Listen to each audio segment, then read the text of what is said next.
नमस्कार साथियों, Kalyani IAS academy के डिजिटल प्लेटफॉर्म में आपका हार्दिक स्वागत है।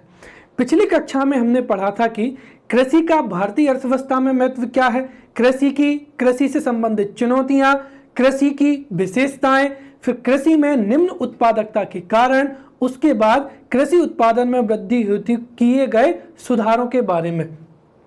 आज हम कृषि से संबंधित अन्य मुद्दों एवं इनिशिएटिव्स पर चर्चा करेंगे। यहाँ पर हम कृषि से संबंधित मुद्दे एवं पहल को कई भागों में बांट सकते हैं, जैसे भूमि से संबंधित, बीज से संबंधित, सिंचाई से संबंधित, उर्वरक से संबंधित, कीटनाशक एवं खरपतवार से संबंधित, कृषि मशीनीकरण से संबंधित मुद्दे एवं पहल, फिर कृषि साख या एग्रीकल्चरल क्रेडिट, फिर एपीएमसी, एमएसपी क्या होता है और कृषि बिल मोस्ट आईएमपी, राइट। तो इनसे संबंधित हम जो भी इनिशिएटिव्स गवर्नमेंट ने लिए हैं और जो भी मुद्दे हैं उनके बारे में हम डिटेल से पढ़ेंगे। और यहाँ से हो सकता है कि 5 नंबर से या 11 नंबर से एक एक क्वेश्चन जो है, जैसे अगर एग्जाम्स में ये भी पूछा जा सकता है कि सिंचाई से संबंधित मुद्दे एवं उन पर सरकार की पहल पर चर्चा करें। ये प्रश्न 11 नंबर में भी पूछा जा सकता है और 5 नंबर में भी पूछा जा सकता है। या फिर वो हो सकता है कि जो कृषि बिल है इसको 11 नंबर में पूछ लें या 5 नंबर में।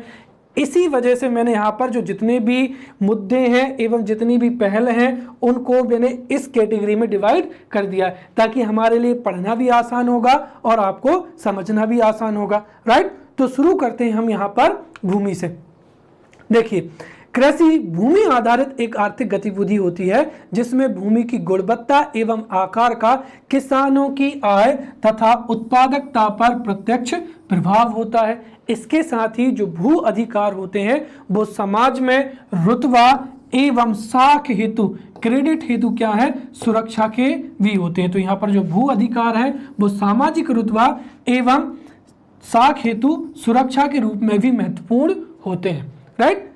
अब यहाँ पर कृषि से संबंधित जो समस्याएं हैं उन पर विचार करेंगे। देखिए, ऐसे कहें तो प्राकृतिक रूप से भूमि में कई प्रकार की समस्याएं होती हैं, जैसे पोषक पदार्थों का ना पाया जाना, या फिर जो है मृदा है या भूमि है उसमें कंकड़ पत्थर बजरीले पाया जाना। इसके साथ ही जो है कृषि भूमि का पहाड़ी क्षेत्रों पर या उसका समतल ना होना।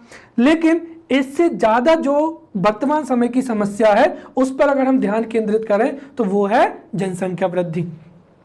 देखिए, जैसे जैसे जनसंख्या बढ़ रही है तो जनसंख्या वृद्धि की वजह से जो कृषि जोत होती है उसका उसके उत्तराधिकारियों में बंटवारा हो जाता है। और जब एक जो कृषि जोत होती है, जैसे मैंने कहा कि ये एक 10 एकड़ का क्या होता है, खेत होता है, तो जब कृषि भूमि का बंटवारा होता है तो उससे कृषि जोत का क्या हो जाता है, विखंडन हो जाता है। जैसे ये 2 भागों में, फिर जैसे जैसे जनसंख्या बढ़ेगी तो ये 4 भागों में क्या हो जाएगा, विभाजित हो जाएगा। और इससे क्या होगा कि जब ये 4 अलग अलग भागों में विभाजित हो जाएगा तो यहाँ पर इसको 4 किसानों के द्वारा यहाँ पर कृषि की जाएगी। और जब 4 किसान होंगे तो उनकी निवेश करने की क्षमता भी क्या होगी, अलग अलग होगी या कम होगी। उस वजह से जोत जब विखंडित हो जाती है और उसका आकार छोटा हो जाता है तो वहाँ पर कृषि मशीनीकरण होना बहुत ही मुश्किल हो जाता है, क्योंकि कृषि मशीनीकरण अत्यधिक पूंजी वाला निवेश होता है और उतनी मात्रा में रुपया या धन ना होने की वजह से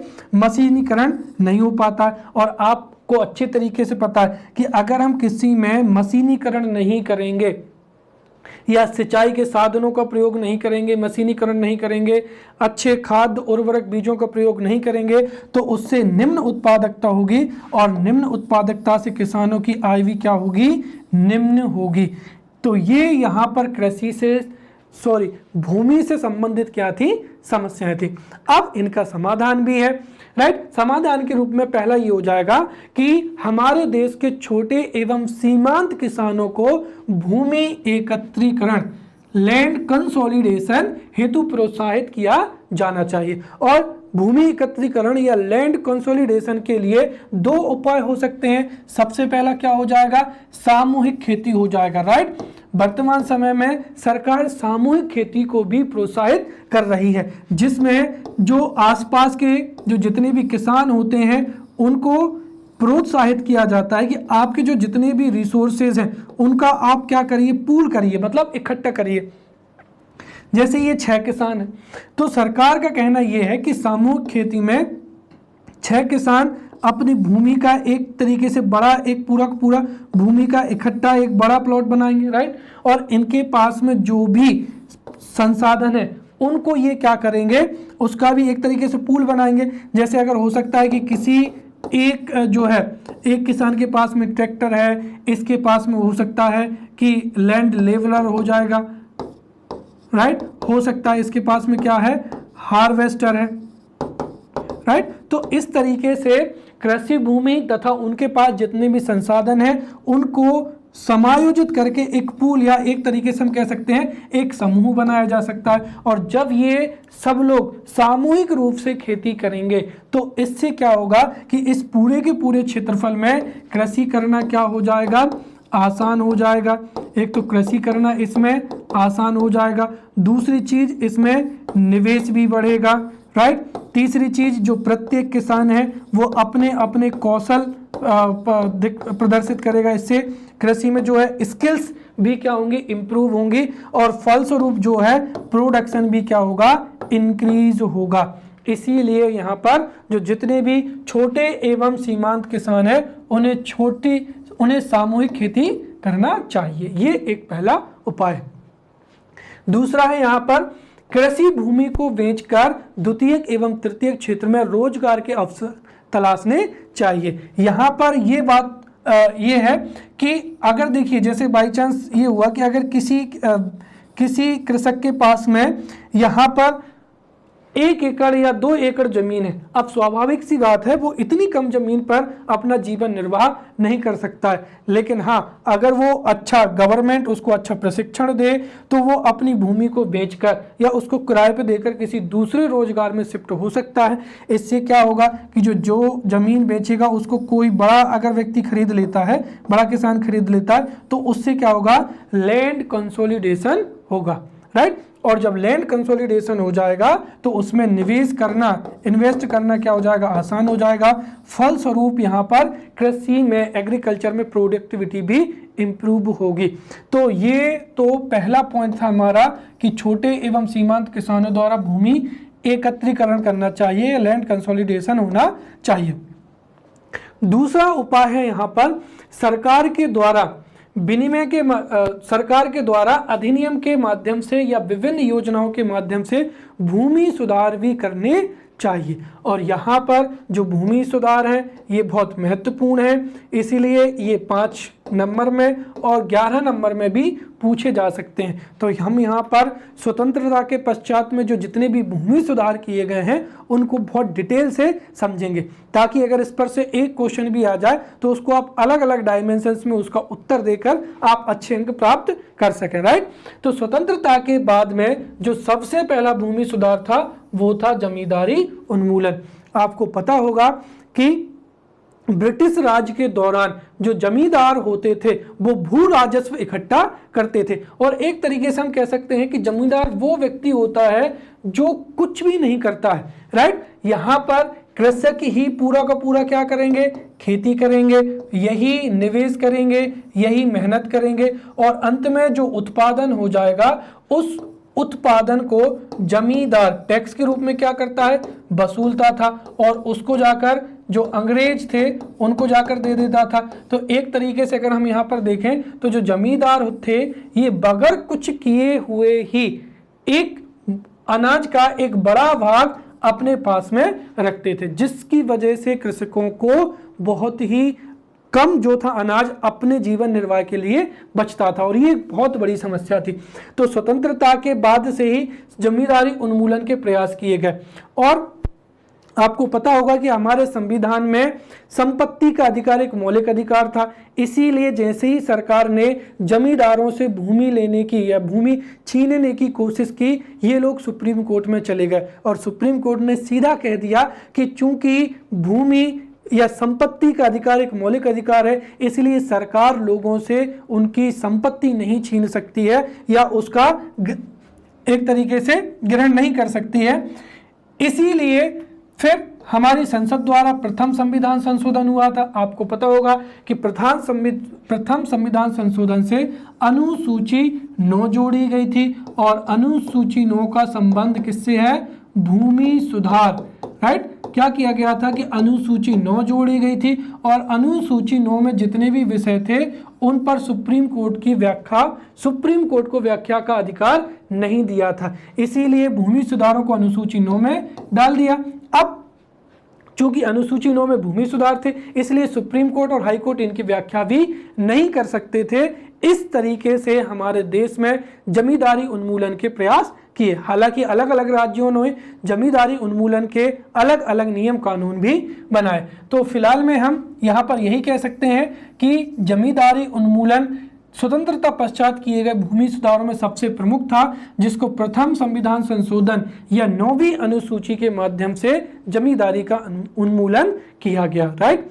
दूसरा यहाँ पर हो जाएगा हदबंदी के माध्यम से, राइट। हदबंदी के माध्यम से भूमि रखने की सीमा का निर्धारण कर दिया, अर्थात एक सीमा से अतिरिक्त, एक सीमा से ज्यादा अगर किसी कृषक के पास में भूमि है तो सरकार उसका अधिग्रहण कर लेगी और उस भूमि को कृषक विहीन या जो मजदूर वर्ग है उसमें उसको क्या किया जाएगा?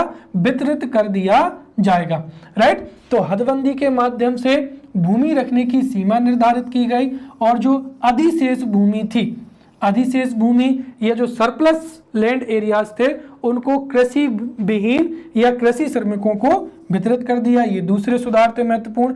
तीसरा हो जाएगा यहाँ पर जोतदार किसानों के संरक्षण हेतु काश्तकारी विनिमय करना, राइट। अगर आप यहाँ पर देखें तो यहाँ पर मैं आपको यहाँ पर देखिए, गवर्नमेंट ने कृषि राज्यों, चूंकि क्या है कि जो कृषि है वो राज्यों का विषय है, इसीलिए कृषि पर कानून बनाने का अधिकार किसका होता है? राज्य सरकार का होता है। इसीलिए यहाँ पर केंद्र सरकार ने कानून नहीं बनाया, लेकिन एक एक्ट को, मॉडल एक्ट को क्या किया? सर्कुलेट किया, अर्थात राज्यों को सलाह दी कि आप इस model agricultural land leasing act के माध्यम से आप कानून बना सकते हैं, जिससे क्या होंगे कि जो काश्तकार हैं या जोतदार किसान हैं वो अवैध रूप से भूमि पर कब्जा ना कर सके। कई बार क्या होता है कि किसी व्यक्ति के पास में भूमि है और वो खेती करना नहीं चाहता है, वो कोई व्यापार करना चाहता है, तो कई बार उसकी भूमि जो वो खाली पड़ी रहती है। ऐसे में वो कई बार क्या करता है, अपनी भूमि को किराए पर काश्तकार को दे देता है और इस तरीके से उसको ये डर रहता है कि कहीं जो काश्तकार है वो उसकी भूमि पर अधिग्रहण ना कर ले या कब्जा ना जमा ले। इसीलिए सरकार ने model agriculture land leasing act 2016 लेके आई और इसके तहत राज्य सरकारों से कानून बनाने का अनुरोध किया ताकि जो जोतदार किसान हैं वो अवैध रूप से भूस्वामी की भूमि पर कब्जा ना कर सकें। इसका एक फायदा और था कि जो जोतदार किसान है वो लीजिंग एग्रीमेंट, जो कॉन्ट्रैक्ट होगा कि इस व्यक्ति ने 1 साल के लिए या 2 साल के लिए इस भूमि को किराए पर लिया है, वो लीजिंग एग्रीमेंट के माध्यम से बैंक से क्या ले सकेगा? ऋण भी ले सकेगा, राइट। तो इस तरीके से यहाँ पर जो है ये आप पूरे के पूरे समझ पाएंगे कि जोतदार किसानों के संरक्षण हेतु काश्तकारी विनिमय करके उनके हित एवं संरक्षण में नियम बनाए गए, राइट। अगला हो जाएगा भू समेकन चकबंदी के द्वारा किसानों की इधर उधर बिखरी हुई जमीन को एक जगह पर एकत्रित करने का प्रयास किया गया। मैंने अभी आपको बताया था कि लैंड होल्डिंग्स या कृषि जोत जब छोटी होती है और तो उस पर निवेश करना आसान नहीं होता है, इससे उत्पादकता भी कम होती है। और कई बार क्या होता है कि जैसे एक किसान है, एक किसान के पास में 11 एकड़ जमीन है, लेकिन वो 4 एकड़ यहाँ है, यहाँ पर 2 एकड़ है, बाकी की जो है 5 एकड़ कहाँ पर है? यहाँ पर है।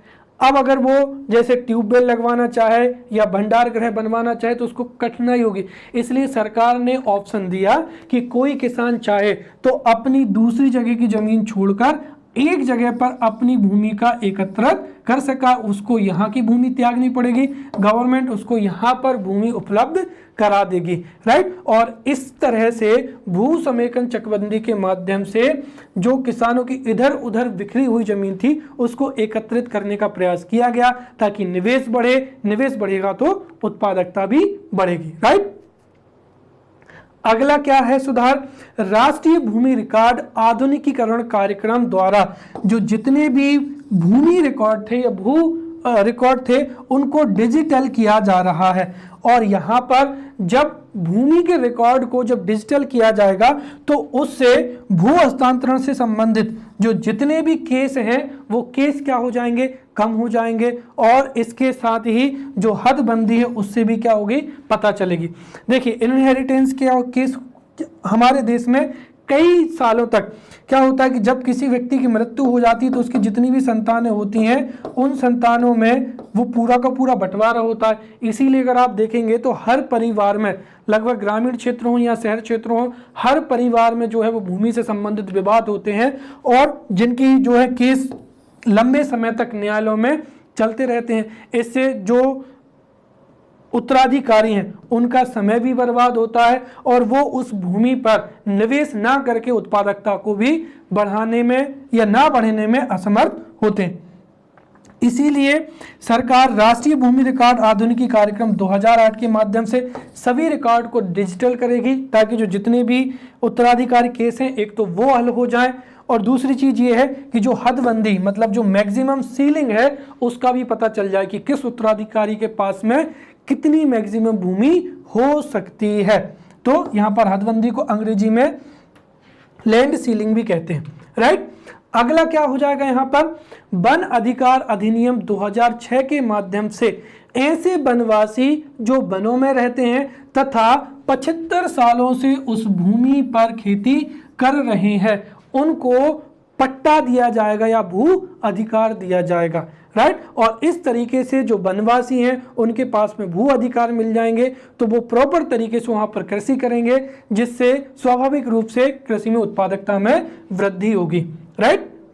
ये मैंने आपको समझा दिया है कि चूंकि कृषि राज्य का विषय है इसीलिए इस पर कानून बनाने का अधिकार राज्य सरकार का होता है। इसलिए गवर्नमेंट ने कानून नहीं बनाया, उसकी जगह पे एक सर्कुलर जारी किया जिससे जोतदार अवैध रूप से भूमि पर कब्जा ना कर सकें और जो जोतदार हैं या काश्तकार हैं वो लैंड सीलिंग एक्ट के माध्यम से बैंकों से ऋण ले सकें, राइट। अब यहां पर ये तो थे जो इतने ये जो हैं 7 पॉइंट ये हैं, ये सारे के सारे सरकार के द्वारा किए गए प्रयास हैं। यहाँ पर ये जो 8वां डायमेंशन है और 9वां डायमेंशन है ये दरअसल इनसे जुड़े हुए क्या हैं, आंदोलन है, राइट। आपको पता होगा कि सन 1951 में विनोबा भावे के द्वारा भूदान आंदोलन प्रारंभ किया गया। उन्होंने आह्वान किया कि ऐसे लोग जिनके पास में आवश्यकता से अधिक भूमि है वो भूमि विहीन लोगों को भूमि दान में दे दें। तो ये जो भूदान आंदोलन था ये 1951 में प्रारंभ हुआ था, राइट। फिर बाद में जाकर 1955 तक आते आते यह ग्राम आंदोलन के रूप में बदल गया। तो भू आंदोलन 1951 में विनोबा भावे के द्वारा शुरू किया गया था जो कि एक स्वैच्छिक क्या था, भू सुधार आंदोलन था। इसके साथ ही 2012 में जन सत्याग्रह आंदोलन हुआ। जन सत्याग्रह आंदोलन के तहत एकता परिषद के द्वारा दिल्ली से लेकर ग्वालियर के बीच अहिंसक पदयात्रा की थी जिनकी मांग थी कि राष्ट्रीय भूमि सुधार जो अधिनियम है उन पर और कड़ी जो राष्ट्रीय भूमि सुधार अधिनियम है उसमें और विस्तार होना चाहिए। इसके साथ ही जो निगरानी संस्थाएं हैं जो कि कृषि विकास की निगरानी करती हैं, राइट, सब्सिडी पर निगरानी रखती हैं, उनकी स्थापनाओं की भी इस आंदोलन ने मांग की थी। तो ये थे यहाँ पर स्वतंत्रता से लेकर वर्तमान समय तक के भूमि में या भू सुधार में किए गए प्रमुख पहल या इनिशिएटिव्स, राइट। अब हम यहाँ पर समझते हैं कि ये जो भू सुधार किए गए थे इसके परिणाम या रिजल्ट्स क्या रहे, आउटपुट क्या रहा। तो देखिए, अगर सामाजिक न्याय और आर्थिक क्षमता की बात करें तो आर्थिक क्षमता और सामाजिक न्याय की दृष्टि से ये आंशिक रूप से सफल रहे थे। क्यों? क्योंकि इससे शोषक भूमि जो पट्टेदारी प्रणाली थी, जमींदारी व्यवस्था था, जमींदारी व्यवस्था या हम ये कहें कि शोषक भूमि पट्टेदारी प्रणाली, इससे समाप्त कर दी गई थी। इसके साथ ही जो हदबंदी थी या लैंड सीलिंग की वजह से जो अतिरिक्त भूमि थी उसे भूमि विहीन और वंचित तबकों में उसको वितरित कर दिया गया था, राइट। इसके साथ ही सबसे महत्वपूर्ण क्या था? जमींदारी उन्मूलन। तो ये इन भूमि सुधार के क्या थे? परिणाम थे। हालांकि इन परिणामों की कुछ अपनी सीमित सीमाएं भी थी और इनके बारे में अगर हम देखें तो देखिए, यहाँ पर जो कृषि विहीन, ये जो कृषि मजदूर थे वो इन कृषि सुधारों से अवगत नहीं थे। इसके साथ ही उनका कोई राजनीतिक संगठन भी नहीं था, इसलिए उनके द्वारा इन सुधारों के बारे में एक तो कम जानकारी थी और उन्होंने अपनी बात भी सरकार के सामने खुलकर नहीं रख पाए, जिससे उनको सीमित लाभ मिला, राइट।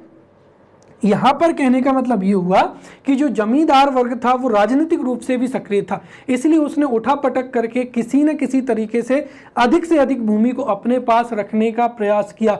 वहीं जो भूमि विहीन थे या कृषि मजदूर थे वो राजनीतिक रूप से सक्रिय भी नहीं थे और उनके द्वारा इतने प्रयास नहीं किए गए कि वो जमींदारों से भूमि अधिग्रहित करने में सफल हो जाए। अर्थात यहाँ पर ये जो थे कृषि श्रमिकों को सीमित लाभ मिले थे, ये पहली सीमा हो गई। दूसरी चीज ये थी कि ज्यादातर अग्रणी एवं मध्यम जातियों से संबंधित जो काश्तकार थे, राइट, उनको इसका फायदा नहीं मिला। अपेक्षाकृत जो बेहतर स्थिति वाले काश्तकार थे उनको इससे क्या मिला था? अधिक फायदा पहुंचा था। तीसरी चीज यहां पर ये हो जाएगी कि हरित क्रांति, या फिर हम ये कहें कि एक तो हरित क्रांति और 1991 के आर्थिक सुधारों के बाद में इस पर से सरकार का ध्यान हट गया और इसको ठंडे बस्ती में डाल दिया। अर्थात सरकार ने फिर और अधिक प्रयास नहीं किए कि इन भूमि सुधारों को और अच्छे से लागू किया जाए या क्रियान्वित किया जाए, राइट। इसके साथ ही राजनीतिक इच्छा शक्ति में कमी तथा नौकरशाही की उदासीनता के कारण भूमि अधिभोग का अधिकार न होने का जो अधिकार था उसका फायदा उपकाश्तकारों एवं बटाईदारों को नहीं मिला, राइट। इसके साथ ही सबसे महत्वपूर्ण यहां पर यह है कि देखिए, जो मैंने अभी आपको बताया था कि जमींदार एक तो राजनीतिक रूप से सक्रिय वर्ग भी था, इसके साथ ही इन्होंने अपनी राजनीतिक पहुंच तथा कई कानूनी दांवपेच की वजह से कानून की कमियों का लाभ उठाकर अधिक जमीन पर कब्जा बनाए रखने में ये सफल रहे। और इसके साथ ही इन्होंने बेनामी जोत अपने रिश्तेदारों के या ऐसे नाम पर उस भूमि को हस्तांतरित कर दिया जो व्यक्ति वास्तविकता में था ही नहीं। तो जमींदारों ने कानून की कमियों का फायदा उठाया और अधिक से अधिक अपनी भूमि को रखा और बेनामी जोत के माध्यम से उस भूमि को अपने संरक्षण में ही रखा, राइट। इसके साथ ही एक और यहाँ पर इसकी सीमा है, वो ये कि भूमि के जो वास्तविक जोतदार थे, जैसे काश्तकार हो जाएगा जो भूमि को किराए पर लेता है, उपकाश्तकार हो जाएगा, बटाईदार हो जाएगा, आदि के स्वामित्व अधिकार के हस्तांतरण की समस्या का समाधान कभी नहीं हो सका, राइट। यहाँ पर जैसे आप बटाईदार के बारे में अगर समझें तो ये क्या करता है, एक तरीके से जैसे किसान की क्या होती है, भूमि है, तो किसान यहाँ पर एक तीसरे व्यक्ति को खेती करने के लिए पूरे वर्ष भर क्या करता है, हायर करता है।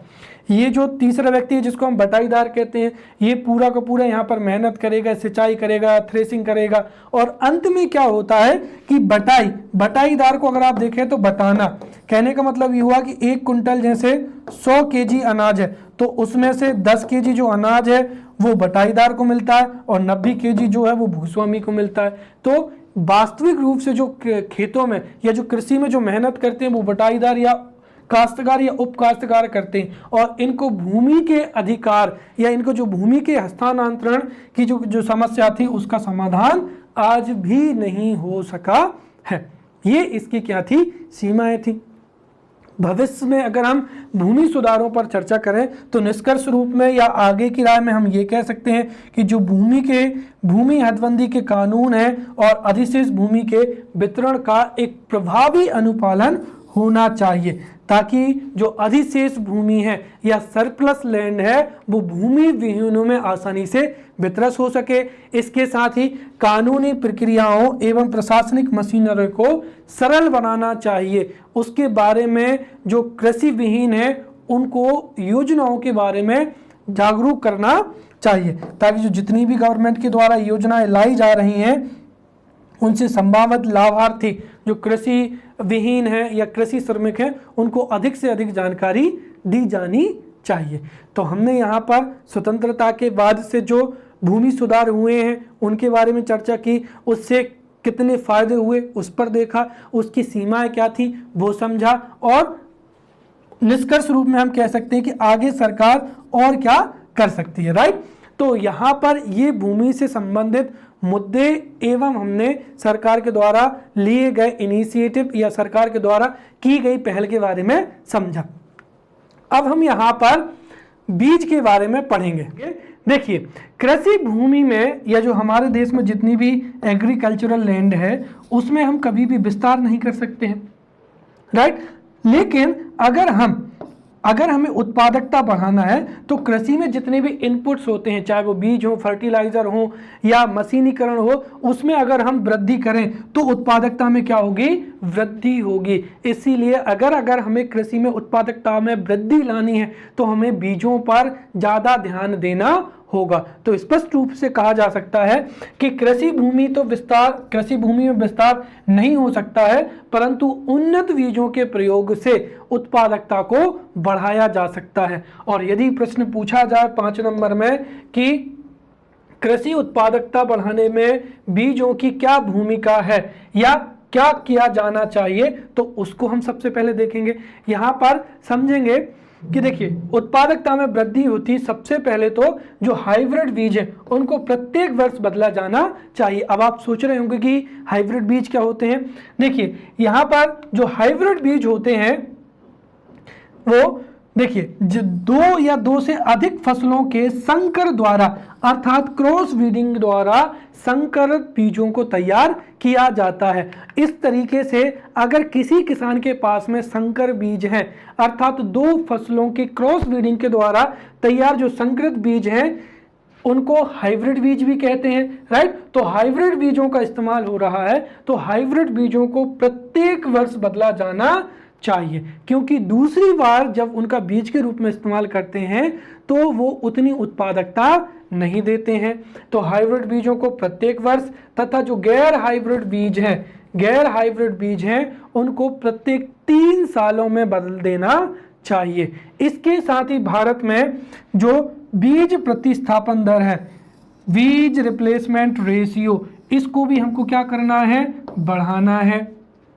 राइट, अब आप यहां पर समझिए कि अगर हम यहां पर बीजों को बदलेंगे नहीं, देखिए सबसे पहले तो मैं आपको बता दूं कि हमारे भारतीय ग्रामीण क्षेत्रों में क्या होता है। ग्रामीण क्षेत्रों में किसान खेती करता है और उसमें से जो भी उत्पादन होता है उसमें से वो कुछ उत्पादन को क्या कर देता है, बेच देता है, और उसमें से कुछ को क्या कर लेता है, बीज के रूप में अगले वर्ष इस्तेमाल करता है। फिर जो उत्पादन होगा उसमें से कुछ को वो बेच देगा और फिर उसमें से कुछ के लिए क्या रख लेगा, बीज हेतु रख लेगा। इससे क्या होता है कि जो बीज होते हैं वो कई बार खरपतवार की वजह से या रोग की वजह से उनकी उत्पादकता पर क्या होता है, प्रभाव पड़ता है। इसीलिए हो सकता है कि जो बीज यहाँ पर अच्छी क्वालिटी का है वो कई बार जब उसका हम इस्तेमाल करेंगे तो उसकी उत्पादकता कम हो जाए। इसीलिए हर साल हमको बीजों को बदलना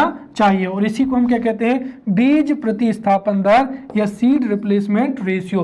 तो सीड रिप्लेसमेंट रेशियो को बढ़ाना चाहिए। अगर ये बढ़ेगा तो इससे कृषि में उत्पादकता स्वाभाविक रूप से बढ़ जाएगी। इसके साथ ही हमारे भारत में जो सीड रिप्लेसमेंट रेशियो कम है उसके यहाँ पर 3 कारण हैं। सबसे पहला चीज तो ये है कि जो नए बीज हैं वो आर्थिक रूप से मितव्ययी नहीं होते हैं। देखिए, एक तो हमारे देश में किसानों के पास में जो है पूंजी की या क्रेडिट की पहले से ही कमी होती है। दूसरी चीज, वो जो कंपनियों से बीज खरीदते हैं वो बहुत ही क्या होते हैं, महंगे होते हैं। तो एक तो मतलब एक तरीके से देखा कि एक तो किसानों के पास में ऋण के लिए पैसा नहीं है या निवेश के लिए पैसा नहीं है। दूसरी चीज, जो बीज होते हैं वो आर्थिक रूप से क्या होते हैं, बहुत अधिक महंगे होते हैं। तो इस वजह से जो है किसान नए बीजों को नहीं खरीद पाते हैं। दूसरा, जो बीज होते हैं वो सभी कृषकों हेतु भी उपलब्ध नहीं होते हैं। कहने का मतलब ये हुआ कि हर क्षेत्र में अलग प्रकार की मिट्टी पाई जाती है, अलग प्रकार की जलवायु पाई जाती है।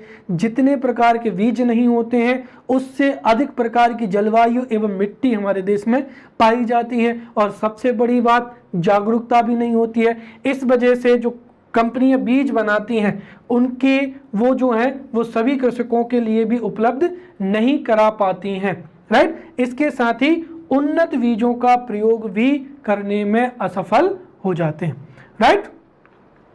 हाँ, तो यहाँ पर ये हमने कृषि की उत्पादकता बढ़ाने हेतु प्रमुख उपयोग देखे, ठीक है। इसमें से मैं आपको बता दूं कि यहाँ पर ये 1 नंबर, 2, ये 3 और ये चौथा पॉइंट है। मतलब कृषि में उत्पादकता बढ़ाने हेतु हाइब्रिड बीजों को प्रतिवर्ष, गैर हाइब्रिड बीजों को प्रत्येक 3 वर्षों में बीज प्रतिस्थापन दर को बढ़ाना चाहिए और उन्नत बीजों का यहाँ पर प्रयोग करना चाहिए, राइट। तो ये 4 उपाय थे कृषि उत्पादकता में वृद्धि करने हेतु, राइट। अब हम समझेंगे कि सरकार ने बीजों की उपलब्धता को लेकर या उन्नत बीजों के प्रयोग को लेकर कौन कौन से कदम उठाए हैं, कौन कौन से इनिशिएटिव्स लिए हैं, तो उसके बारे में चर्चा करेंगे। यहाँ से भी सीधा क्वेश्चन पूछा जा सकता है कि बीजों की उपलब्धता को लेकर सरकार के द्वारा किए गए पहल पर चर्चा कीजिए। तो हम यहाँ पर इनको क्रम से समझेंगे जो कि कई योजनाओं के रूप में है। सबसे पहला, वर्तमान समय में सरकार बीज गांव अवधारणा पर कार्य कर रही है। इसके तहत क्या है, देखिए कंपनियों को मैंने अभी बताया, कंपनियों द्वारा जो बीज होते हैं वो अधिक महंगे दामों पर होते हैं और किसानों के पास में चूंकि निवेश करने के लिए उतना क्रेडिट भी नहीं होता है, इस वजह से वो नए बीजों को नहीं खरीदते। तो इसके एक विकल्प के तौर पर गवर्नमेंट प्रत्येक गांव के 8 से 10 लोगों को बीज तैयार करने का क्या देगी, प्रशिक्षण देगी, ताकि वो 8 से 10 लोग उस गांव में बीजों को क्या करें, तैयार करें और पूरे गांव वालों को वो बीज क्या कर दें, बांट दें। इसीलिए इस तरीके से हर एक गांव बीजों के प्रयोग के लिए क्या हो जाएगा, आत्मनिर्भर हो जाएगा। तो इस तरीके से सीड विलेज कॉन्सेप्ट के तहत गांव के लोगों को बीज तैयार करने हेतु प्रशिक्षण दिया जाएगा। दूसरा हो जाएगा यहाँ पर बीज बैंक की स्थापना एवं बीज बेल्ट की स्थापना। देखिए, विभिन्न प्रकार की फसलों की जैव विविधता को बनाए रखने के लिए एवं पर्यावरणीय या जलवायु की दृष्टि से जो उन्नत बीज होते हैं उनकी सुरक्षा के लिए एवं उपलब्धता के लिए सरकार बीज बैंक एवं बीज वाल्ट की स्थापना कर रही है, ताकि आवश्यकता पड़ने पर विशेष जलवायु के बीज और जैविक विविधता वाले बीज आसानी से उपलब्ध हो जाए। इसके साथ ही वर्ष 1956-57 में भारत सरकार द्वारा राज्य बीज फार्म परियोजना की भी क्या की गई थी, शुरुआत की गई थी, जिसके माध्यम से बीजों का वितरण, बीजों की उपलब्धता पर विशेष रूप से ध्यान दिया गया, राइट।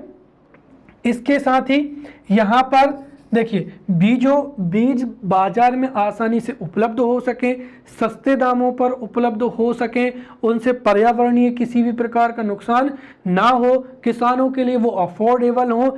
इस वजह से जो बीज अधिनियम था कब का, 1996 को, उसको बीज अधिनियम 2019 से, यहाँ पर 2019 है, 2019 से प्रस्थापित किया जाएगा। हालांकि ये जो बीज अधिनियम 2019 है ये ड्राफ्ट स्टेज में है, ये ना तो लोकसभा से ना ही राज्यसभा से पारित हुआ है। तो सरकार इसको पारित कर देगी तो बीजों की उपलब्धता, उनका वितरण, उनका रखरखाव और उनकी अफोर्डेबिलिटी जो है वो बहुत ही सुलभ हो जाएगी या आसान हो जाएगी, राइट।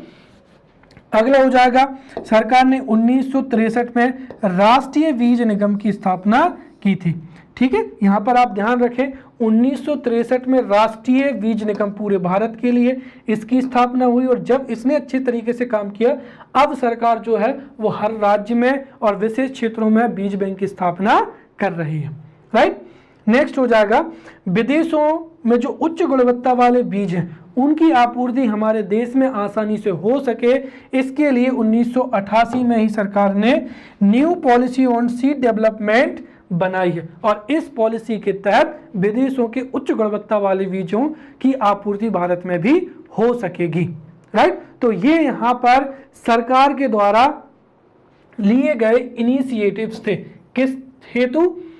बीजों की उपलब्धता एवं वितरण हेतु। राइट, अब हम यहाँ पर हरित क्रांति की ओर बढ़ रहे हैं, और बीजों से एक और महत्वपूर्ण टॉपिक पूछा जाता है जीएम क्रॉप्स का। तो इस वजह से यहाँ पर हो सकता है 3 नंबर में कोई परिभाषा पूछ ली जाए, या फिर कोई बीज की जो है परिभाषा पूछ ली जाए, या उसका विवरण पूछ लिया जाए। इसलिए हम यहाँ पर बीज को बहुत अच्छे से समझेंगे। देखिए, जो बीज होते हैं उनको हम मुख्य रूप से 2 भागों में बांट सकते हैं। एक तो शुद्धता के आधार पर बीज, और दूसरा तकनीक के आधार पर उन्नत बीज, हाई यील्ड वैरायटी सीड। यहाँ पर शुद्धता के आधार पर जो बीज होते हैं वो 4 प्रकार के होते हैं। प्रजनक बीज, राइट, उसके बाद में फाउंडेशन बीज, या इनको ही क्या कहा जाता है, आधार बीज भी कहा जाता है। तो आधार बीज, फिर उसके बाद में प्रमाणिक बीज, फिर पंजीकृत बीज, ये शुद्धता के आधार पर हैं। वहीं तकनीक के आधार पर हाइब्रिड बीज हो जाएंगे, संकर बीज जिसके बारे में आपको बता चुका हूं, फिर जेनेटिकली मॉडिफाइड बीज और टर्मिनेटर बीज। हम यहाँ पर 1 बाय 1 इनकी परिभाषाओं को देखेंगे, ताकि 3 नंबर में पूछे जाने पर आप आसानी से बता पाए। पहला हो जाएगा प्रजनक बीज। देखिए, अधिकृत बीज प्रजनक की देखरेख में ही इन बीजों को तैयार किया जाता है, और आनुवांशिकी रूप से ये बीज 100% क्या होते हैं, शुद्ध होते हैं। दूसरा हो जाएगा यहाँ पर फाउंडेशन बीज। फाउंडेशन बीजों का विकास प्रजनक बीजों से ही होता है।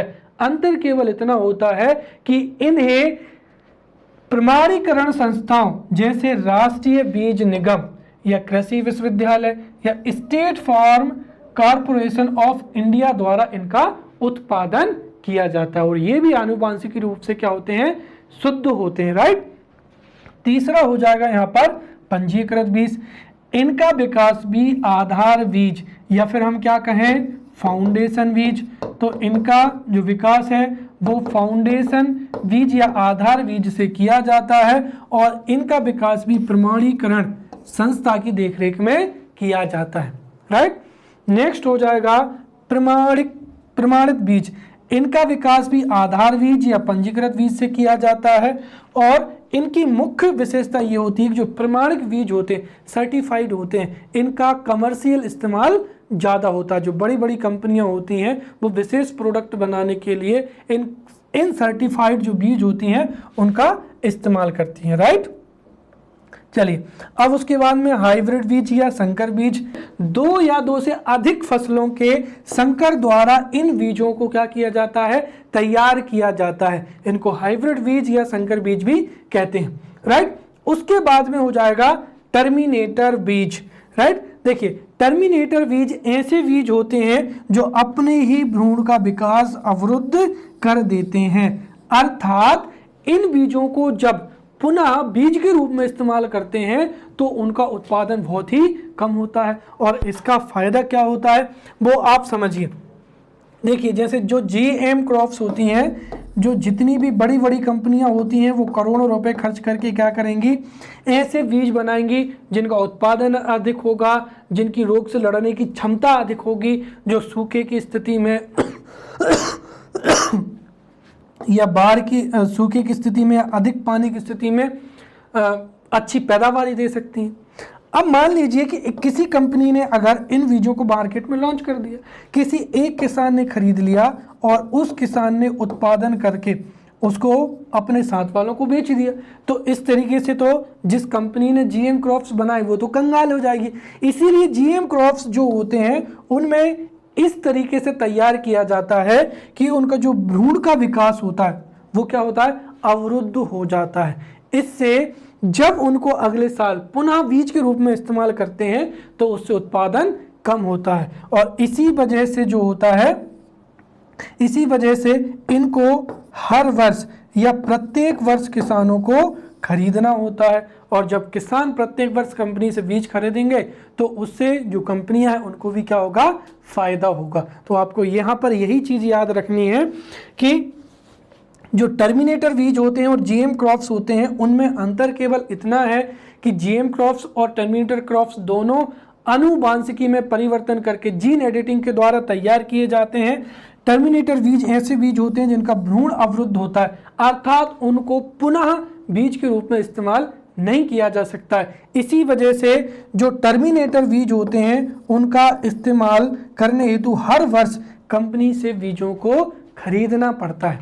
राइट, अब आ जाएगा यहाँ पर जेनेटिकली मॉडिफाइड बीज या जीएम क्रॉप्स भी इनको सीधा सीधा सरल भाषा में बोल दिया जाता है, जीएम सीड्स। तो देखिए जो जीएम सीड्स होते हैं, यहाँ पर जीएम सीड्स को प्रयोगशाला में सामान्य बीजों की जीन में जेनेटिक इंजीनियरिंग के माध्यम से इनको कृत्रिम रूप से तैयार किया जाता है। इन बीजों में कुछ रसायनों का प्रयोग करके इनकी जो है प्रोडक्टिविटी, उत्पादकता को बढ़ाई जाती है। रोग से लड़ने की क्षमता में भी इनका विकास किया जाता है। राइट, और यहाँ पर ये जो लाइन लिखी है ये किसकी है, टर्मिनेटर बीज की है। तो जो टर्मिनेटर बीजों को सिर्फ एक बार ही प्रयोग में लाया जाता है। वहीं जीएम क्रॉप्स को प्रयोगशाला में जीन में जेनेटिक इंजीनियरिंग के माध्यम से कृत्रिम रूप से तैयार किया जाता है।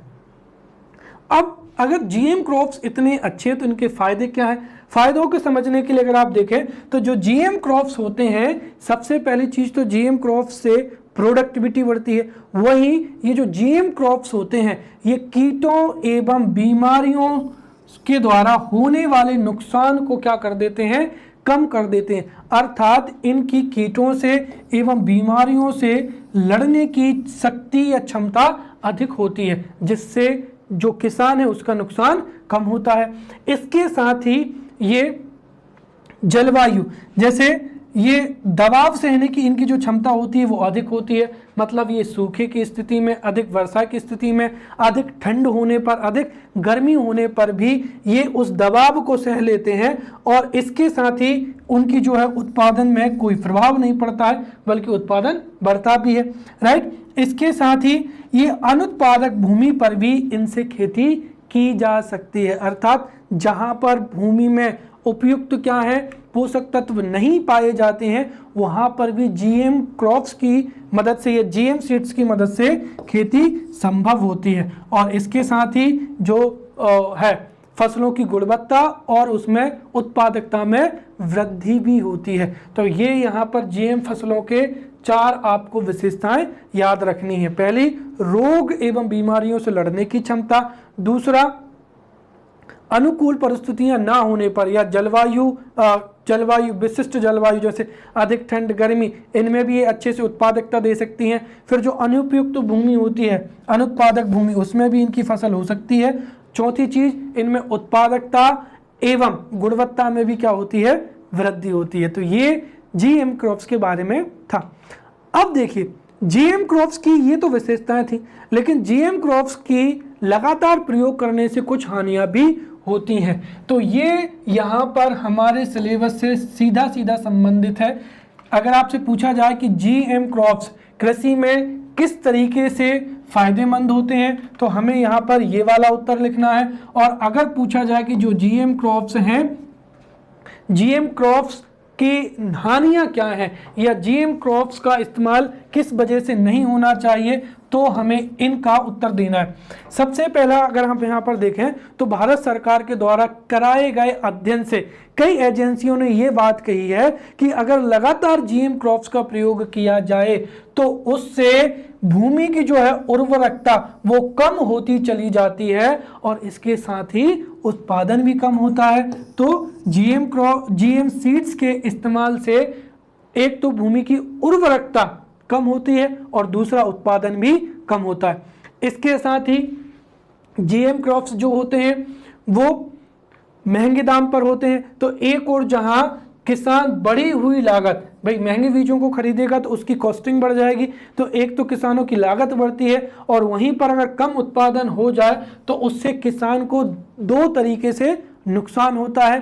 तीसरा, जो जीएम फसलें होती हैं वो तेजी से मृदा से पोषक तत्व, भूमिगत जल तथा अन्य कार्बनिक पदार्थों को क्या कर लेती हैं, ग्रहण कर लेती हैं, जिस वजह से वहां पर बाद में अगर कोई दूसरी फसल उगाई जाए तो वो फसल जो है उगाना मुश्किल हो जाता है, राइट। और इसके साथ ही अधिक उर्वरकों का प्रयोग करना पड़ता है। तो जब हम बार अधिक रूप में इनका प्रयोग करेंगे तो कुछ समय बाद उसी भूमि पर अधिक उर्वरकों का इस्तेमाल करना पड़ेगा और वहां पर हम सामान्य बीजों का इस्तेमाल करेंगे तो वो भी उतना ज़्यादा फायदेमंद नहीं होगा। फलस्वरूप अगर हम कहें तो जो भूमि होती है वो अनउर्वरक हो जाती है, राइट, या भूमि की उत्पादकता कम हो जाती है। तो ये जीएम क्रॉप्स से होने वाली क्या है, जीएम क्रॉप्स के प्रयोग करने से होने वाली हानियां हैं, राइट। अब यहाँ पर अगर हम देखें तो जीएम क्रॉप से किसानों को क्या लाभ हो सकता है और क्या हानियां हो सकती हैं। जो कुछ भी मैंने अगर आपको बताया था वो अगर जैसे 11 नंबर में पूछा जाए कि जीएम क्रॉप्स के या जीएम जो फसलें हैं, जीएम फसलों के प्रयोग से किसानों को कौन से लाभ होते हैं, कौन सी हानियां होती हैं, इस पर विवेचना कीजिए। या कृषि में जीएम फसलों के योगदान या जीएम फसलों पर टिप्पणी करिए, ये क्वेश्चन पूछा जाता है तो आप उसको टेबल रूप में भी प्रेजेंट कर सकते हैं, राइट। अब आपको एक और जहां पर इनकी 4 विशेषताएं मैंने पहले ही बता दी हैं। पहली विशेषता यही कि ये कीट प्रतिरोधी होती हैं और बीमारियों से लड़ने की इनकी क्षमता क्या होती है, बहुत अधिक होती है। वहीं पर अगर हम इनके नुकसान की बात करें तो इनके अधिक उपयोग से पारिस्थितिक क्षति होने की भी संभावना होती है।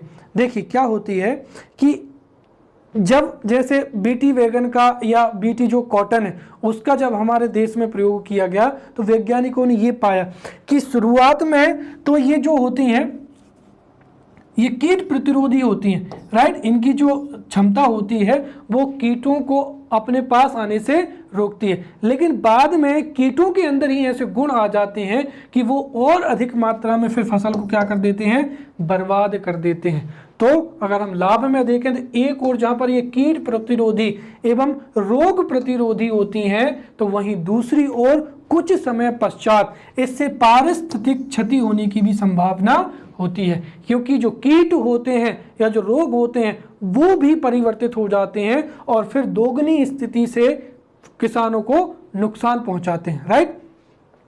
फिर यहां पर दूसरा मैंने बताया था कि ये जो फसलें हैं ये पर्यावरणीय समस्याएं जैसे सूखा, निम्न तापमान इत्यादि में भी बहुत अच्छे से उत्पादित हो सकती हैं। वहीं इसके अगर हानि में अगर हम देखें तो इनके संक्रमण करके वनस्पति और पर्यावरण को प्रभावित हो सकती है। जैसे जो बीटी कॉटन है उसके परागण जब अन्य पौधों पर पहुंचते हैं तो उससे अन्य वनस्पति भी क्या होती है, नुकसान होती है, राइट। तो इन फसलों से अन्य पर्यावरणीय समस्याएं भी हो सकती हैं, राइट।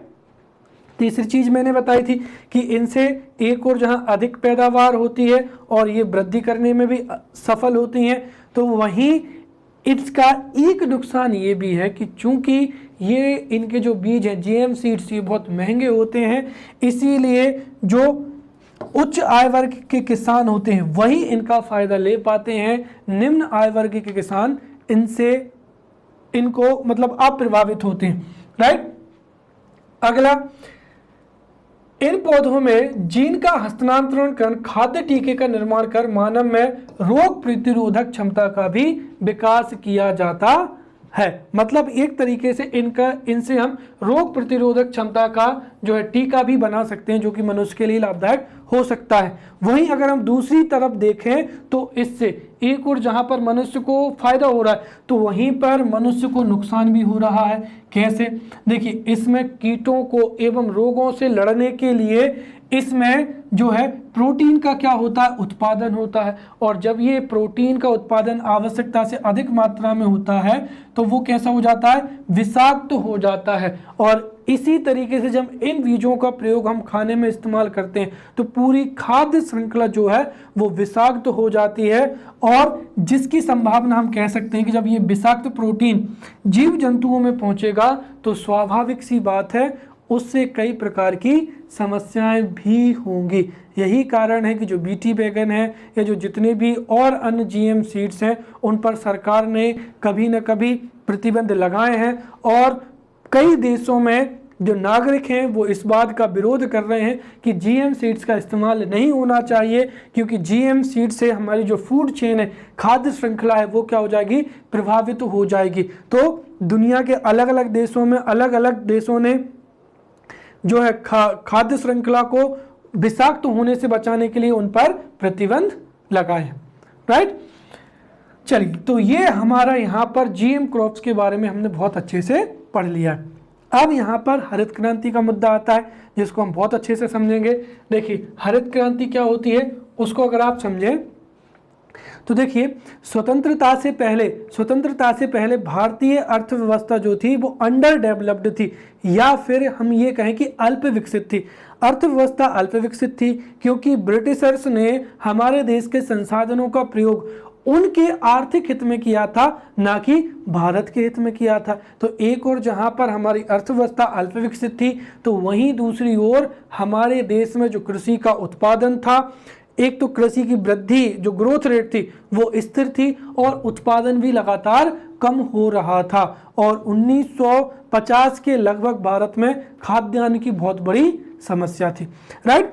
तो स्वतंत्रता के बाद में जैसे जैसे हमने पंचवर्षीय योजनाओं के माध्यम से हमारे खाद्यान्न में बढ़ोतरी करने का प्रयास किया और जैसे जैसे हम निर्भरता की ओर बढ़ रहे थे, उसी समय पे अंतर्राष्ट्रीय स्तर पर कुछ ऐसी घटनाएं घटित हुई जिससे हमारी खाद्यान्न समस्या फिर से विकट हो गई। वो कैसे हो गई, देखिए, वियतनाम जो कोल्ड वार चल रहा था उसके चलते हुए, वियतनाम युद्ध के चलते हुए अमेरिकी राष्ट्रपति निक्सन ने भारत को जो PL400 कार्यक्रम के तहत जो गेहूं दी जाती थी, और ऐसा भी माना जाता है कि अमेरिका में इस गेहूं का प्रयोग वो एक तरीके से पशुओं को खिलाने में करते थे। तो एक तो हमको अंतर्राष्ट्रीय स्तर पर जो था निम्न गुणवत्ता युक्त सहायता दी जा रही थी, उसकी भी क्या हो गई, कटौती हो गई। तो वियतनाम युद्ध के कारण अमेरिकी राष्ट्रपति निक्सन ने जो PL40 कार्यक्रम के तहत जो PL40 गेहूं भारत को दी जाती थी उस पर भी रोक लगा दी। इससे खाद्यान्न समस्या और बढ़ गई। और सबसे बड़ी ये थी कि हमारा जो देश था वो 2 युद्धों से आर्थिक स्थिति बहुत ही ज़्यादा क्या हो गई, खराब हो गई, राइट। पहले हमने पाकिस्तान से युद्ध लड़ा, ठीक है। तो पाकिस्तान से जो युद्ध हुए थे उनकी वजह से, पाकिस्तान से युद्ध और उसके बाद में चीन से जो युद्ध लड़ा उसकी वजह से और अर्थव्यवस्था बहुत बुरी तरीके से खराब हो गई थी। इसके साथ ही जो हमारे उस समय पे जो महंगाई दर थी वो भी बहुत ज़्यादा बढ़ गई थी। इस वजह से खाद्यान्न को खरीदने में, खाद्यान्न जो थे वो बहुत महंगे हो गए थे। और आपको पता होगा कि ये वो दौर था जब हमारे देश में, हमारे देश की जनसंख्या के लिए पर्याप्त खाद्यान्न भी नहीं थे। और इसी समय पे जो थे, आपको पता होगा, नारा दिया गया था जय जवान जय किसान। तो ये जो 3 स्थितियां थी, इनकी वजह से हमें खाद्यान्न समस्या को हल करने के बारे में सोचना ही पड़ा। तब जाकर भारत सरकार ने कई ऐसे प्रयास किए कि हमारे देश में खाद्यान्न की समस्या हल हो गई। और उन समाधानों को ही हम क्या कहते हैं, हरित क्रांति कहते हैं। तो यहाँ पर हरित क्रांति से तात्पर्य क्या हुआ, हरित क्रांति से तात्पर्य उन्नत किस्म के बीजों का प्रयोग करना, उर्वरकों का प्रयोग करना, कीटाणुनाशकों का प्रयोग करना, आधुनिक मशीनों का प्रयोग करना एवं अन्य, ठीक है। तो यहाँ पर भूमि सुधार, बीज, उर्वरक, कीटाणुनाशकों के तथा आधुनिक मशीनों के प्रयोग के माध्यम से कृषि उत्पादन में वृद्धि करना तथा पूरी उत्पादन प्रक्रिया को सुधार करने को ही क्या कहा जाता है, हरित क्रांति कहा जाता है, राइट। वैश्विक स्तर पर हरित क्रांति के जनक नॉर्मन बोरलॉग को माना जाता है तथा भारत के संदर्भ में एम.एस. स्वामीनाथन ही क्या है, हरित क्रांति के जनक माने जाते हैं। राइट। अब अगर प्रश्न में पूछा जाए कि हरित क्रांति के तत्वों को स्पष्ट करिए, या किस तरीके से या किस कारण से हरित क्रांति से भारत में खाद्यान्न उत्पादन में आत्मनिर्भरता आई, उसके लिए हम यहाँ पर हरित क्रांति के तत्वों को समझेंगे वन बाय वन। पहला क्या हो जाएगा, देखिए सबसे महत्वपूर्ण तो क्या हो जाएगा यहाँ पर, बीज। हरित क्रांति के माध्यम से ही सरकारों ने जो बीज हैं, बीजों, उन्नत बीजों के विकसित करने में ध्यान दिया, और भारत में भारतीय वैज्ञानिकों के द्वारा कई उन्नत किस्म के बीजों का विकास किया गया तथा उन बीजों को फिर किसानों के द्वारा इस्तेमाल में लाया गया। जैसे गेहूं में सरावती, सोनारा, पूसा लार्मा इत्यादि ये वेराइटीज वैज्ञानिकों के द्वारा विकसित की गई। वहीं धान में IR36, IR72, IR64 जैसे बीज विकसित किए गए, और इन विकसित बीजों का प्रयोग जब हमने कृषि में करना शुरू किया तो उससे उत्पादकता में वृद्धि हुई। दूसरा हो जाएगा रासायनिक उर्वरकों का प्रयोग। हमारे देश में कई प्रकार की मिट्टी पाई जाती है, और मिट्टी में किसी क्षेत्र में नाइट्रोजन की कमी होती है तो किसी में फास्फोरस की कमी होती है, और उसकी वजह से फसलों की वृद्धि रुकती है। और इस समस्या को हल करने के लिए भारत में उपयुक्त रासायनिकों के उत्पादन एवं वृद्धि पर ध्यान दिया गया, प्रयोग पर ध्यान दिया गया, जिससे उत्पादन में वृद्धि हुई। तीसरा, फसल पैटर्न पर विशेष ध्यान दिया गया। राइट। जैसे फसल गहनता पर ध्यान दिया, बहु फसलों के प्रयोग पर ध्यान दिया, एवं फसल चक्रण।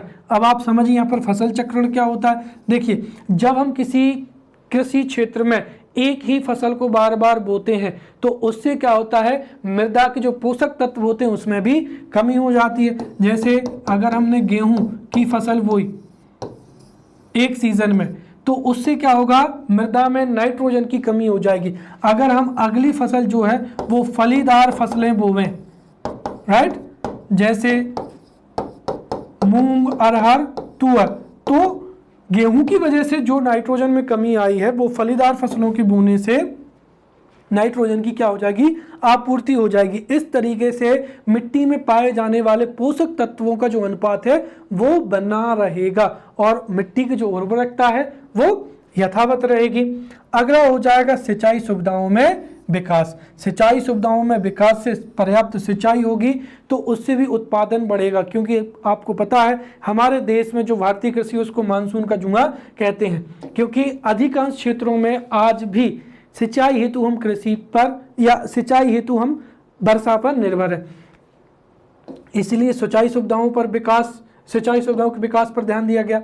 अगला हो जाएगा, भारत सरकार ने कृषि में अनुसंधान पर विशेष ध्यान दिया, और इसके तहत कृषि शिक्षा एवं अनुसंधान पर विशेष बल दिया गया। हमारे देश में अनुसंधान हेतु कई विश्वविद्यालयों की स्थापना की गई, जिसमें से एक बहुत महत्वपूर्ण है कृषि विश्वविद्यालय पंतनगर 1960। यहाँ पर 1960 ये इसका क्या है, स्थापना वर्ष है। तो 1960 में कृषि विश्वविद्यालय पंतनगर 1960 की स्थापना की गई, और इससे संबंधित फिर कॉलेजों की स्थापना की गई जहां पर अनुसंधान हुए, और कई उन्नत फसलें जो हैं H, high yield variety seeds, इन बीजों को या उन्नत किस्म के बीजों को विकसित किया गया।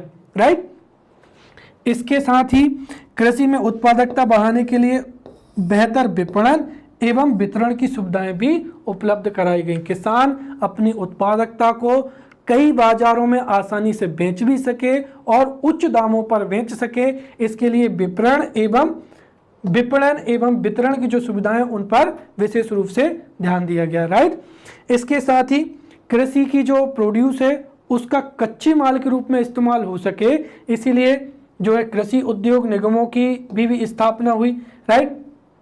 इसके साथ ही साख सुविधा को भी बढ़ाया गया ताकि जो किसान हैं उनको निवेश करने के लिए आसानी से ऋण उपलब्ध हो जाए, और साख सुविधा को बढ़ाने के लिए ही नाबार्ड, आरआरबी जो है सहकारी बैंक है, उनकी स्थापना हुई। राइट। इसके साथ ही कीटनाशक एवं खरपतवार नाशक का प्रयोग किया गया ताकि फसलों को कीटों से एवं फसलों को कीटों से एवं रोगों से बचाया जा सके। राइट। अब हरित क्रांति से होने वाले लाभ को समझते हैं। देखिए, हरित क्रांति से सबसे पहला लाभ तो हुआ खाद्यान्न में उत्पादन में वृद्धि।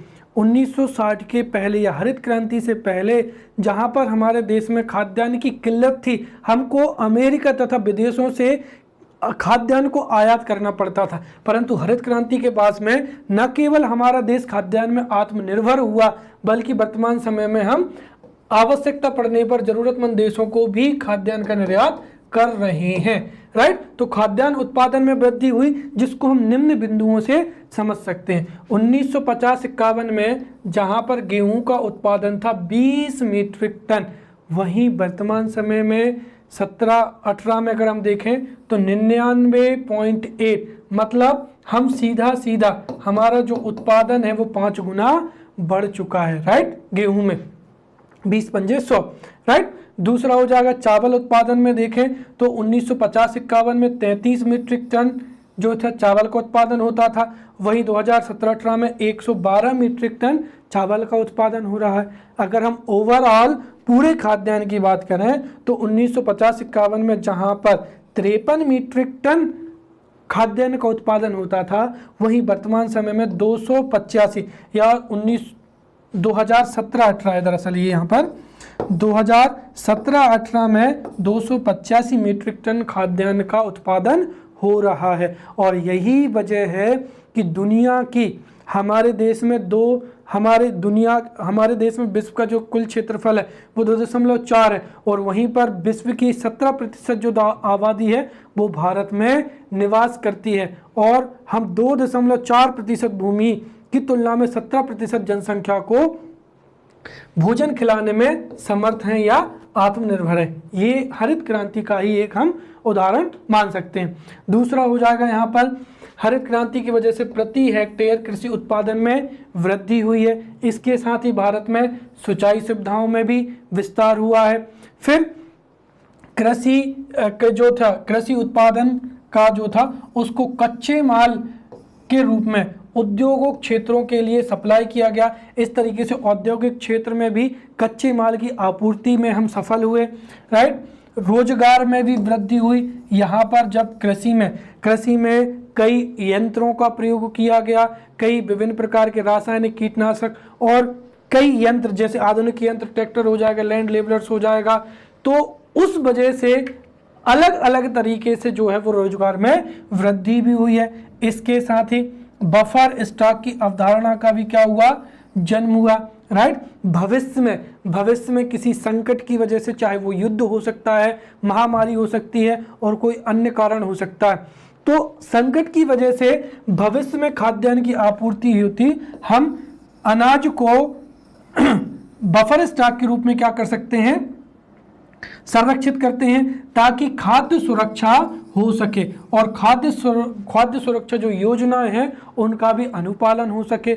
और जब राज्य खाद्य सुरक्षा योजनाओं का अनुपालन करेगा तो जाहिर सी बात है हमारे देश में कल्याणकारी राज्य की भी क्या होगी, स्थापना होगी, अर्थात हम एक देश के रूप में भी बेहतर हो जाएंगे। राइट। नेक्स्ट हो जाएगा निर्यात हेतु कृषि उत्पादन उपलब्ध है। राइट। जहां पर हरित क्रांति से पहले हम आयात थे, वहीं वर्तमान समय में हम खाद्यान्न को निर्यात करने में भी समर्थ हैं।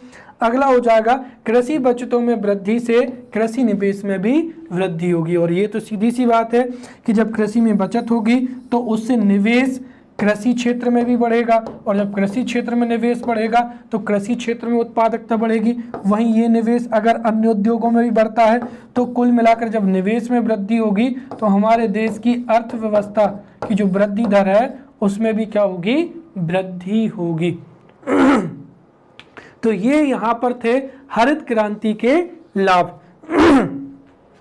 अब हम यहाँ पर एक चीज समझेंगे कि हरित क्रांति के लाभ। अब वर्तमान समय में एक बहस छिड़ी हुई है कि क्या भारत को द्वितीयक हरित क्रांति पर ध्यान देने की आवश्यकता है। तो इससे संबंधित कई प्रकार के प्रश्न पूछे जा सकते हैं, तो मैं आपको पूरा का पूरा यहाँ पर बता दे रहा हूँ।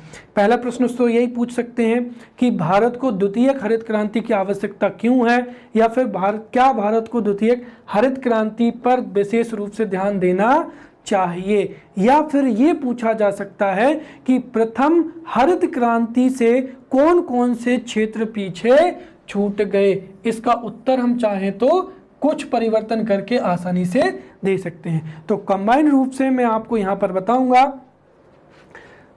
कि ये जो है हरित क्रांति की असफलताएं एवं द्वितीयक हरित क्रांति की आवश्यकताएं क्यों हुई। क्योंकि जाहिर सी बात है, हरित क्रांति में, प्रथम हरित क्रांति में जो असफलताएं हुई, उसी की वजह से द्वितीयक हरित क्रांति की आवश्यकता महसूस हुई। तो हम समझते हैं कि हरित क्रांति से कौन से क्षेत्र पीछे छूट गए हैं, या उसकी असफलताएं कौन कौन सी हैं। तो पहला है यहाँ पर देखिए, हरित क्रांति से खाद्यान्न, राइट। हरित क्रांति से खाद्यान्न फसलों को अत्यधिक फायदा हुआ, क्योंकि जो उन्नत बीज थे वो खाद्यान्न के ही थे। तो हरित क्रांति में खाद्यान्न अर्थात गेहूं, चावल, ज्वार, मक्का, इनके उत्पादन में तो क्या हुई, वृद्धि हुई। वहीं अगर हम बात करें यहाँ पर दालों के उत्पादन की या तेल के उत्पादन की, तो उनमें ना तो उन्नत बीजों का प्रयोग हुआ और ना ही उन पर कोई विशेष ध्यान दिया गया। इसीलिए बाद में फिर कई क्रांतियों पर, और भारत में फिर जैसे और जो थी पीली क्रांति है उस पर ध्यान दिया गया, अन्य क्रांतियाँ, लेकिन हरित क्रांति में जो था गेहूं, चावल, मक्का, इनके उत्पादन में वृद्धि हुई थी। एक तो दालों का उत्पादन एवं तिलहन उत्पादन में कोई भी वृद्धि नहीं हुई और ना ही इनके उत्पादन में विशेष रूप से ध्यान दिया गया था। तो इस तरीके से हम पहला यहाँ पर कह सकते हैं कि दाल एवं तिलहन उत्पादन में ये दोनों के दोनों क्षेत्र पीछे छूट गए। इसके साथ ही तीसरा, व्यापारिक जो फसलें हैं जैसे जूट, कपास, चाय, कॉफ़ी, लौंग, मसाले, ये भी ये जो थे चाय, कॉफ़ी, मसाले, ये भी हरित क्रांति से अप्रभावी रहे। अर्थात इन व्यापारिक फसलों के उत्पादन में वृद्धि होती हुई जो प्रयास थे वो नगण्य थे या उतना ज़्यादा ध्यान नहीं दिया गया। इसके साथ ही इससे क्षेत्रीय विषमता भी थी, राइट। क्षेत्रीय विषमता को भी ध्यान दिया गया। समझिए, देखिए, हरित क्रांति के जितने भी उपाय थे उनमें अत्यधिक किसकी आवश्यकता थी, निवेश की आवश्यकता थी।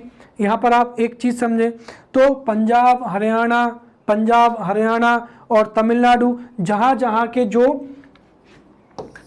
क्षेत्रीय विषमता, तो पंजाब, हरियाणा, तमिलनाडु जैसे राज्यों के जो बड़े बड़े किसान थे, जो कि महंगे बीज खरीदने में, यंत्र खरीदने में, कीटनाशक खरीदने में सक्षम थे, उन्हीं को इसका क्या मिला, फायदा मिला। और वहीं पर उस समय पे जो राज्य, जिन राज्यों की एक तो अर्थव्यवस्था बहुत कमजोर थी या वो उतने अच्छे नहीं थे, उनको इससे फ़ायदा नहीं मिला।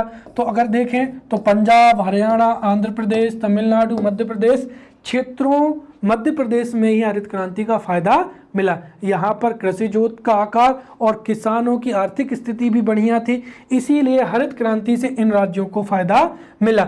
इसी वजह से जो बाकी के राज्य हैं, जैसे पूर्वोत्तर भारत के सभी राज्य हो जाएंगे, बिहार हो जाएगा, झारखंड, फिर नीचे बाकी के जितने भी राज्य बचे हुए हैं, उनमें हरित क्रांति से कोई भी फायदा नहीं हुआ है, राइट। फिर भूमि उर्वरकता की उपेक्षा करते हुए अनाधुंध रासायनिकों एवं कीटनाशकों का प्रयोग किया गया, और जिसके परिणाम वर्तमान समय में आ रहे हैं। आपको पता होगा कि पंजाब एवं हरियाणा में इतना ज़्यादा रासायनिक का प्रयोग किया गया है कि वहाँ की भूमि बंजर होने लगी है। उसी तरीके से पंजाब, हरियाणा, मध्य प्रदेश जैसे कई राज्यों में कैंसर के भी जो है केस बढ़ रहे हैं। क्यों? क्योंकि अत्यधिक कीटनाशकों के प्रयोग से एवं कई हानिकारक रसायनों के प्रयोग से वो हमारी खाद्य श्रृंखला में प्रवेश कर रहे हैं, और जितनी ज़्यादा मात्रा में हमारी खाद्य श्रृंखला में प्रवेश करेंगे उतना ही स्वास्थ्य पर बहुत बुरा प्रभाव पड़ेगा, राइट। तो इससे भूमि की उर्वरा, एक और तो जहां पर उर्वरकता में भी कमी हो रही है, वहीं दूसरी ओर अगर हम देखें तो इससे स्वास्थ्य पर भी बुरा प्रभाव पड़ रहा है। इसके साथ ही मैंने बताया है यहाँ पर कि हरित क्रांति में जो बड़े किसान थे, बड़े किसान जो आर्थिक रूप से समृद्ध थे, उन्हीं को इनसे क्या हुआ है, फायदा हुआ है, जबकि जो लघु एवं सीमांत किसान थे उनको हरित क्रांति से फायदा नहीं हुआ, बल्कि क्या हुआ, नुकसान हुआ। कैसे, समझिए। देखिए, जो छोटे किसान थे उन्होंने या तो हरित क्रांति का लाभ लिया नहीं है, या फिर उनको नुकसान हुआ। कैसे, देखिए, उन्होंने जो ऋण लिया, भाई उन्नत किस्म के बीजों को खरीदने के लिए, पेस्टिसाइड खरीदने के लिए, केमिकल्स को खरीदने के लिए, जो रसायन है उनके खरीदने के लिए उन्होंने क्या लिया, ऋण लिया। लेकिन बाद में मशीनीकरण का इस्तेमाल नहीं हो पाया या उनकी उत्पादकता नहीं हुआ, तो उसकी वजह से वो उनके ऊपर ऋणग्रस्तता बढ़ती चली गई और वो ऋणग्रस्त होते चले गए।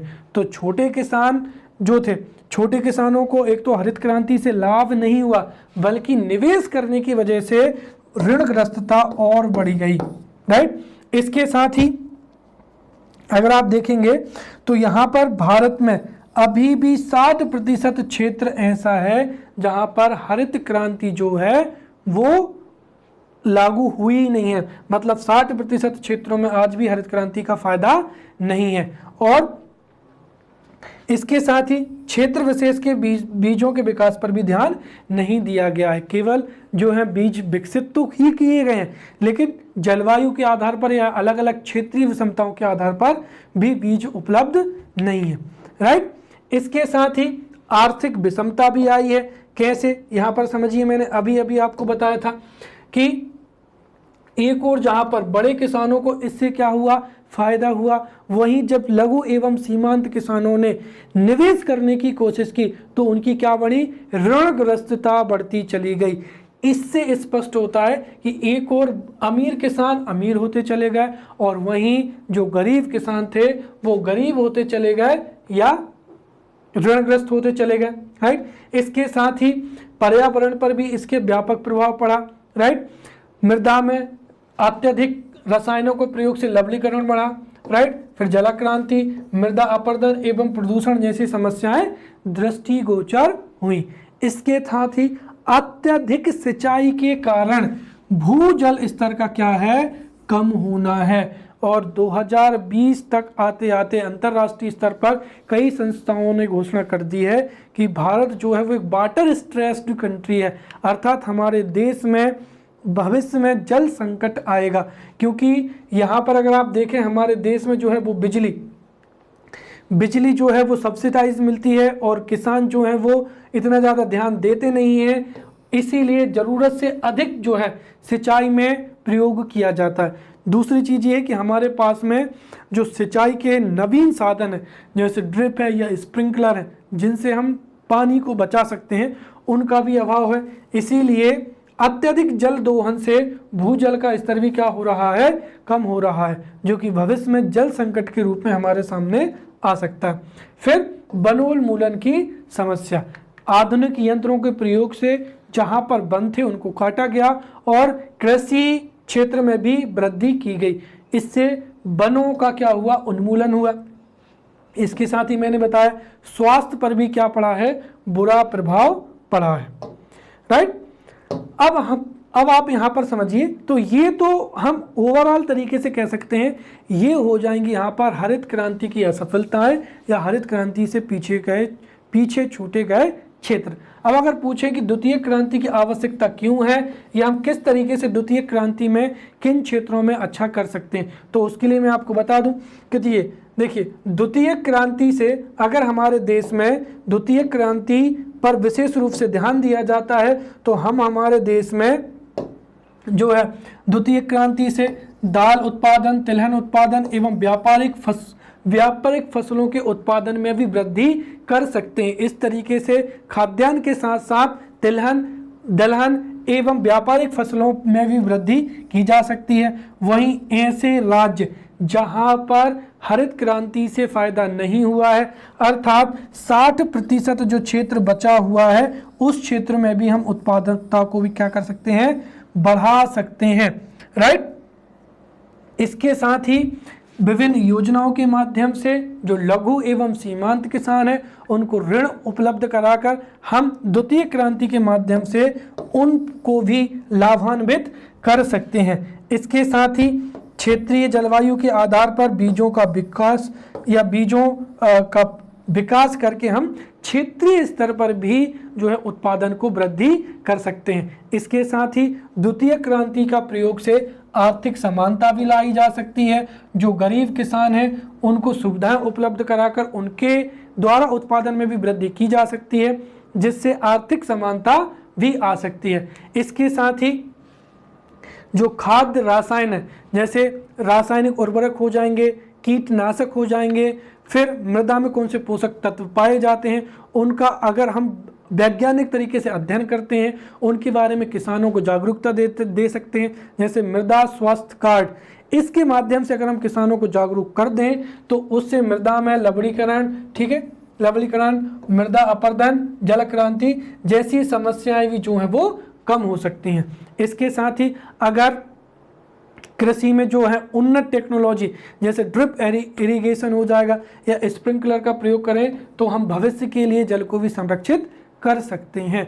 और इसी वजह से हमें द्वितीय हरित क्रांति पर ध्यान देने की आवश्यकता है। तो आज हमने भूमि एवं बीजों से संबंधित जो भी मुद्दे थे और जो भी सरकार ने पहल की है उनके बारे में बहुत अच्छे से पढ़ लिया है। अब अगर एग्जाम्स में कहीं से भी कोई भी प्रश्न पूछा जाता है आप उसका बहुत अच्छे से उत्तर दे पाएंगे। ठीक है, मिलते हैं अगले लेक्चर में अगले मुद्दे एवं पहल के साथ। तब तक के लिए धन्यवाद।